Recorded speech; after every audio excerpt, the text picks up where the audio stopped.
my goodness me. How? He could be that boy. I'm not that girl. Oh, Fiero chose Glinda, not her. Kia ora, welcome. My name's ZoeStibi and I'm your vocal coach for today because we are taking a look at Cynthia Erivo singing I'm Not That Girl. I love this song. I think I give this to pretty much every single one of my singing students because it is a perfect song for working on that chest voice quality lower down in the range and working on taking it up slightly higher without like taking all of this weight, and plus it's just a beautiful piece of music. So let's see what she's up to with her vocal technique. Art is subjective. Yeah, it is. That's true. I love you. I love you. So much. So much. In the meantime, performing I'm Not That Girl, please welcome the phenomenal, the singular, Cynthia Erivo.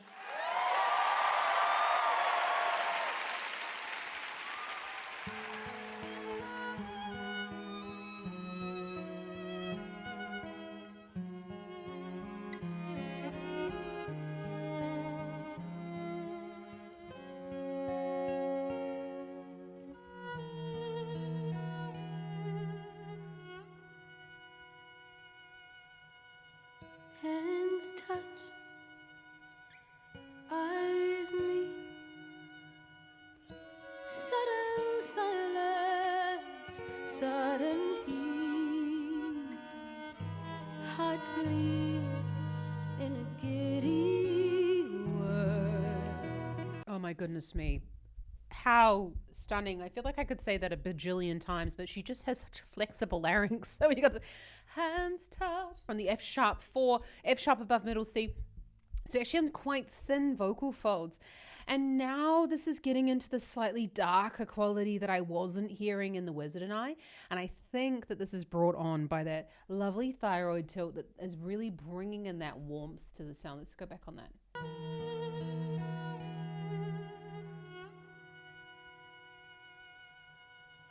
Hands touch, eyes meet, sudden silence, sudden heat, hearts leap in a giddy whirl. In a giddy whirl. You could hear she took the larynx down with the sound. Now, we do need to take the larynx down with the pitch, but you don't have to take it down that low. She's going in a giddy whirl and brighten the sound if she wanted, but she didn't want to. Ah, stunning. And we've got the whirl, and she's added in a bit of vibrato there to warm the sound.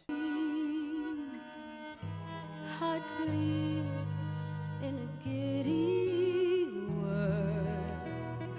He could be that boy, but I'm not that girl.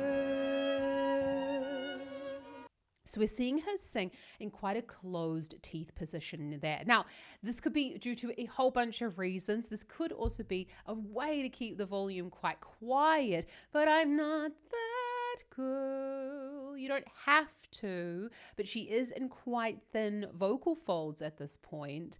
Usually people try and close the teeth when they're trying to get greater pharyngeal space here at the back of the throat. Not that girl. There she goes. That girl. Could also just be a coloring thing that she's after. Don't dream too far. Don't lose sight of who you are. Don't remember that rush of joy. So we're in, I said a thin vocal fold, but we're in quite a vertical larynx for some of that sound. We've got no vibrato coming into the sound.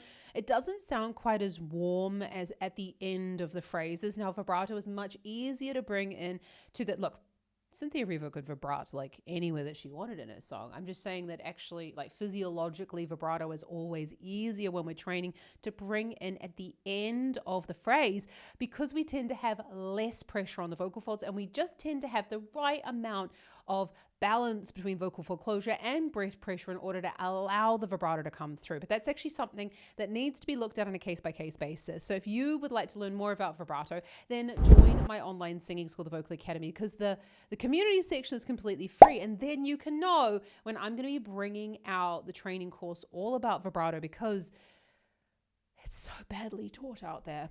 And you want to learn to vibrate like Cynthia Erivo, not like a sheep. Yeah. On no side of who you are.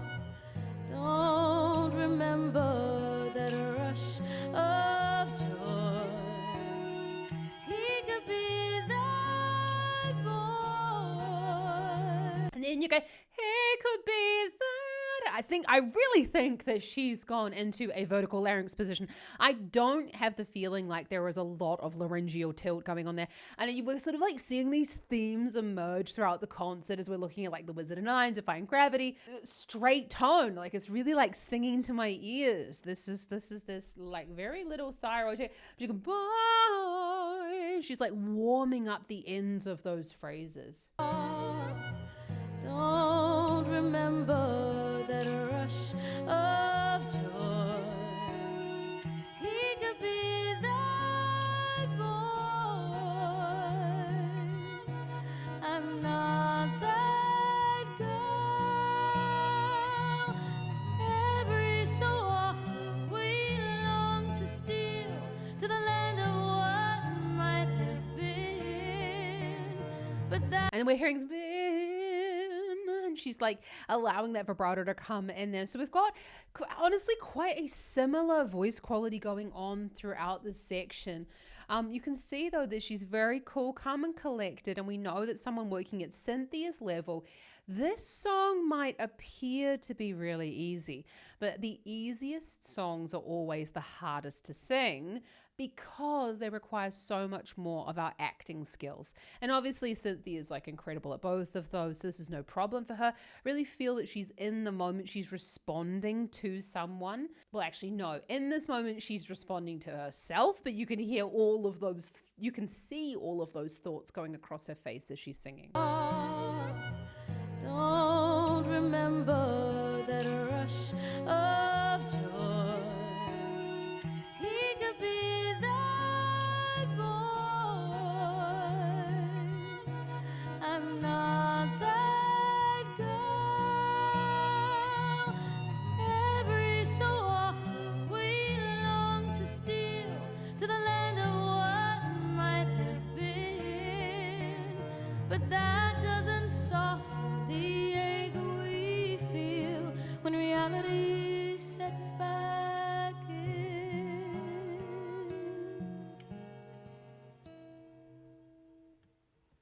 Blind smile. So we've got quite a similar voice quality going on here. She's just bring my but to bring in a little bit of breath, opening the vocal folds just slightly at the back. They only open from the back. But we've, you know, there are a couple of reasons why it is what could be a bright quality that she's using in her voice.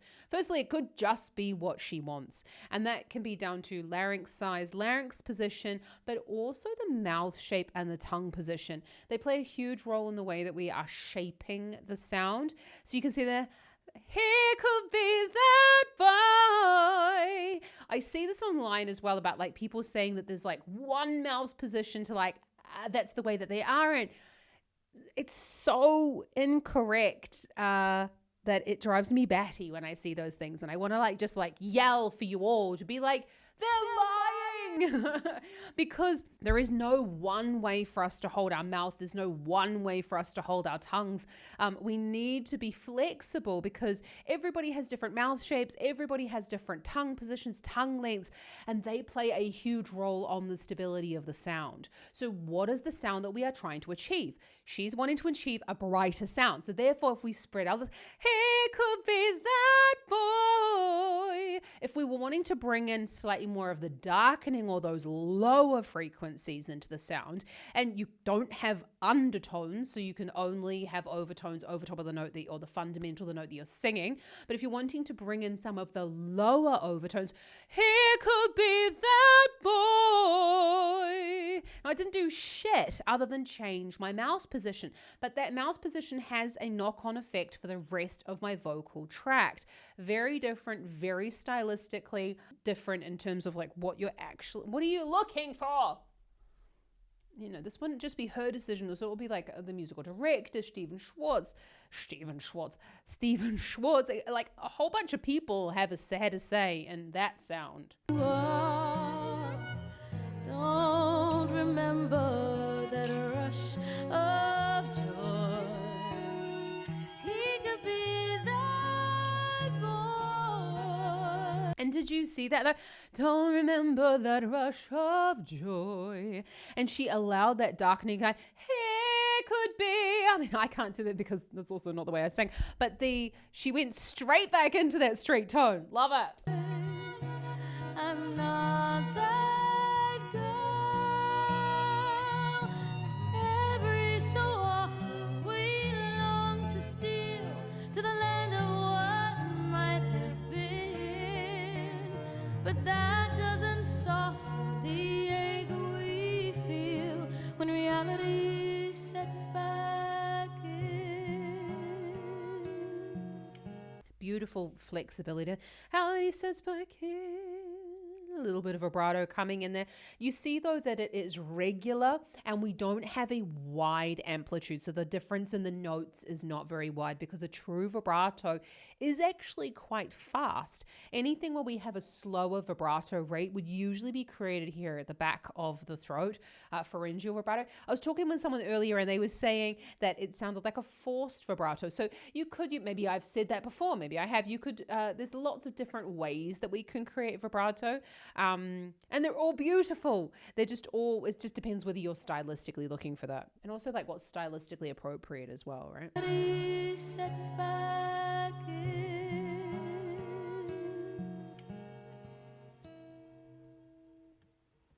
Blithe smile, lithe limb. She who's winsome, she wins him. Gold hair with a gentle curve. That's the girl he chose. I genuinely think she's definitely in this neutral larynx for a lot of it. It almost could be like a mini, I don't want to say this because I know I've said before that like belt really needs to be loud, but like a mini cricoid tilt, I think. So cricoid tilt is one of the parts of belt, but which is the thyroid cartilage is here where the vocal folds live and the cricoid cartilage is underneath.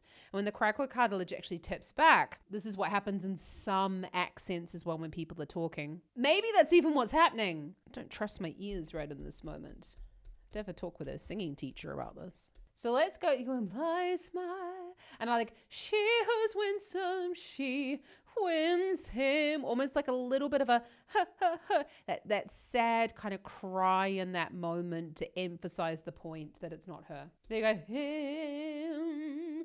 You know, it's kind of like that emphasizing of that moment. We're using our breaths for the punctuation in the song and not just like breathing fucking willy-nilly throughout the song.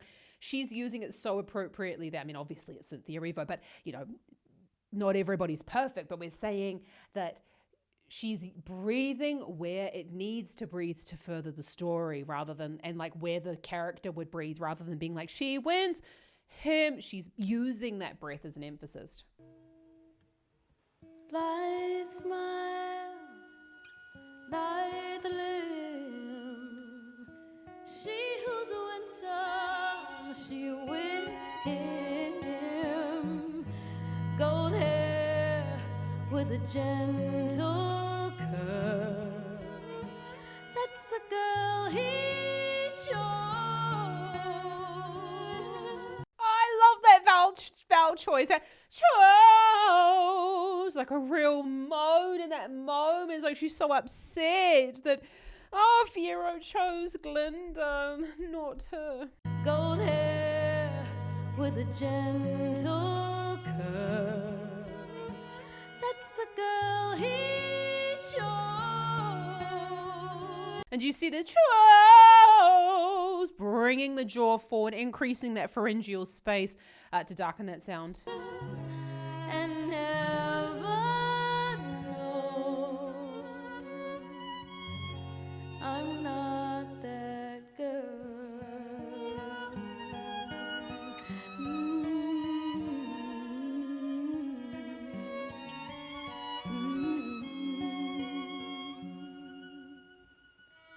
Don't wish, don't stop. Wishing only wounds the heart. I just feel like there she kind of like really tapped into the song. And then we've got that don't wish, you know, she's telling herself off in that moment, Elphaba, saying like, just don't do it because you're gonna go somewhere that you're not allowed to go. And we can hear wounds the heart. We're getting more of that thyroid tilt, more of that cry coming in there. Only wounds the heart. Did you see that? Only I mean, like my vibrato is like crazy in comparison to hers, but like we're getting a little bit of that shimmer coming in there, a little bit of that thyroid too. Only wounds the heart. I wasn't born for the rose and pearl. There's a girl I know. He loves her so.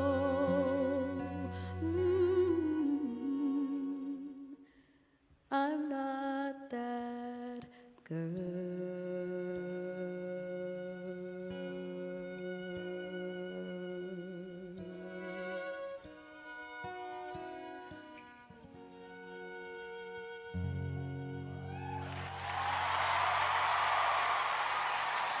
Oh, absolutely stunning. I hate people that do that after let the moment settle. Don't just like whoop in the middle of it because you want to be the loudest there.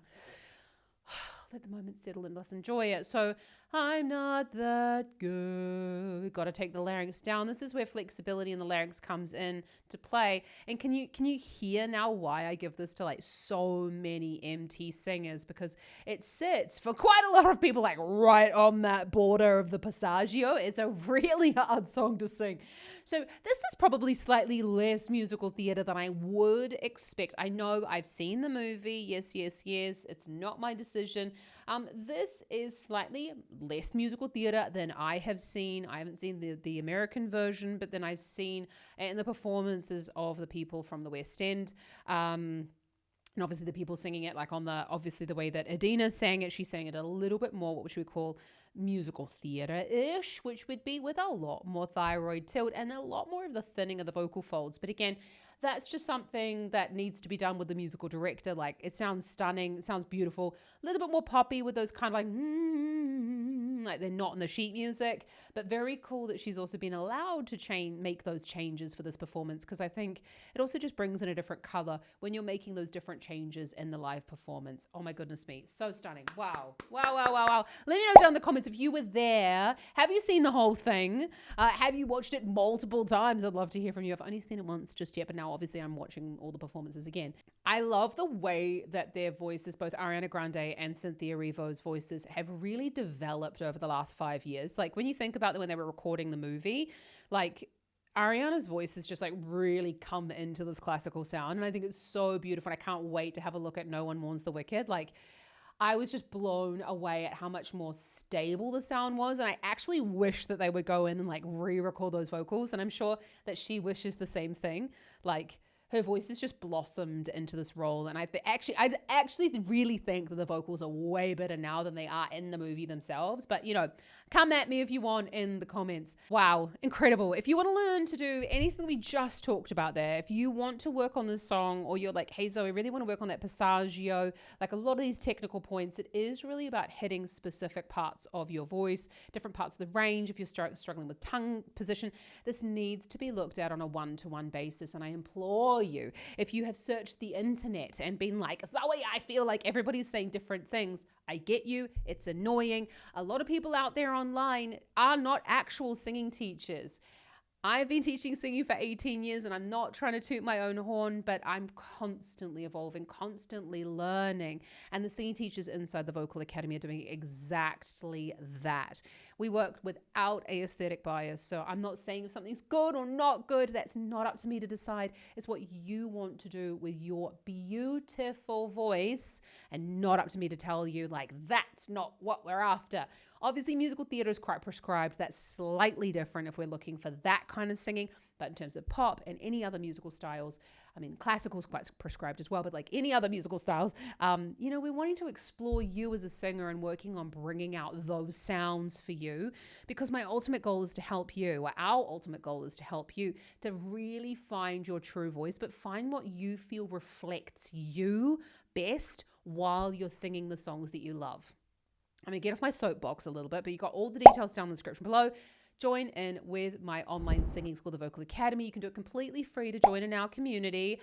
That's what I want you to come and join, so that you can see when we're doing the paid masterclasses, and then you can always upgrade. I'd love to see you there for your first lesson. So check out some Defying Gravity up here. We're going to do some, what do we have to look at? For Good down here. And I'll see you around here next time. Just remember, anyone can learn to sing. It's a muscle. Let's just get it working. Ka kite anō.